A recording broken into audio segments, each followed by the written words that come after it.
안녕하세요. 장기적의 비영리 세무회계입니다. 오늘은 많은 공익법인이 놓치기 쉬운 내용인 수익용 출연재산의 의무사용 제도에 대해 알아보도록 하겠습니다. 공익법인은 출연받은 재산을 임대하거나 금융상품에 투자하는 등 수익을 창출할 수 있습니다. 그런데 이렇게 수익을 내기 위해 보유하고 있는 출연재산은 단순히 쌓아두기만 해서는 안 됩니다.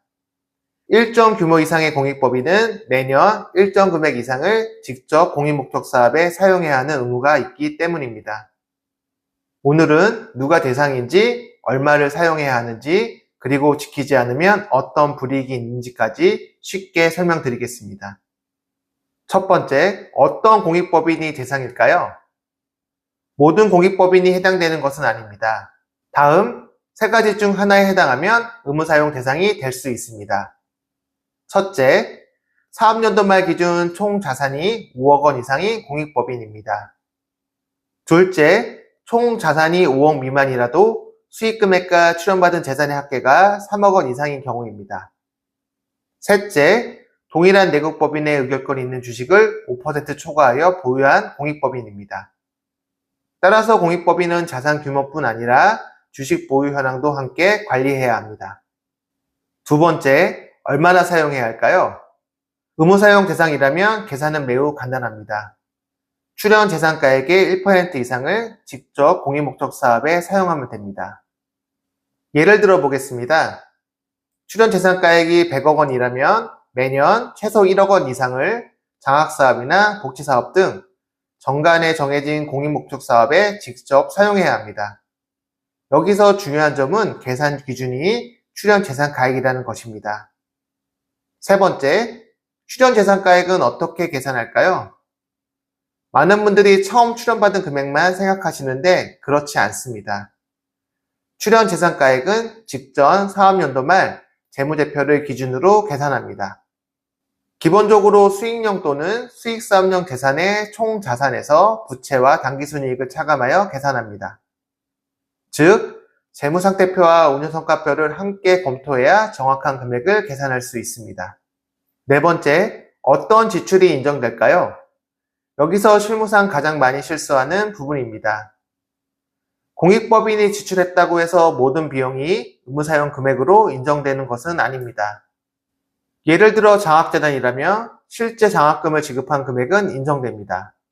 또한 목적사업 시설의 유지에 필요한 일정한 관리비도 인정될 수 있습니다. 하지만 과다한 임원 보수나 직원급여 또는 목적사업과 직접 관련 없는 일반 관리비는 인정되지 않을 수 있습니다. 따라서 결산 전에 어떤 비용이 인정되는지를 반드시 검토해야 합니다. 다섯 번째, 2024년도부터 달라진 제도입니다. 2024년도부터는 일정한 요건을 충족하면 5년 평균 금액으로 의무사용 실적을 계산할 수 있는 제도가 도입되었습니다. 공익목적 사업을 시작한 지 5년이 지난 공익법인이라면 특정 연도에 지출이 많거나 적더라도 최근 5년 평균을 기준으로 판단할 수 있습니다. 이 제도는 장기적인 사업을 운영하는 공익법인에게 상당히 유용한 제도입니다. 여섯 번째, 의무를 지키지 않으면 어떤 불이익이 있을까요? 의무사용 기준을 충족하지 못하면 가산세가 부과될 수 있습니다. 특히 동일 내국법인의 주식을 5% 초과하여 보유한 공익법인의 경우에는 일반적인 경우보다 훨씬 엄격한 제재가 적용될 수 있습니다. 따라서 결산이 끝난 후 확인하는 것이 아니라 결산을 준비하는 단계에서 미리 의무사용 금액을 계산해 보는 것이 매우 중요합니다. 마지막으로 공익법인이 반드시 점검해야 할 사항을 정리해 보겠습니다. 첫째, 의무사용 대상인지 확인합니다. 둘째, 출연재산가액을 정확하게 계산합니다. 셋째, 의무사용 기준이 1% 이상을 사용했는지 확인합니다. 넷째, 인정되지 않는 비용이 포함되어 있지 않은지 검토합니다. 다섯째, 5년 평균 적용이 가능한지 확인합니다. 마지막으로 주식 5% 초과 보유 여부와 가산세 대상인지 반드시 점검해야 합니다. 공익법인의 수익용 출연재산은 단순한 투자재산이 아닙니다. 세법은 공익법인이 출연재산을 통해 얻은 경제적 가치를 다시 사회에 환원하도록 의무를 부과하고 있습니다. 따라서 매년 결산 시에는 올해 의무적으로 사용해야 하는 금액이 얼마인지, 그리고 실제로 사용한 금액이 세법상 인정되는 금액인지 반드시 확인하시기 바랍니다. 오늘 영상이 도움이 되셨다면 좋아요와 구독, 그리고 알림 설정 부탁드립니다.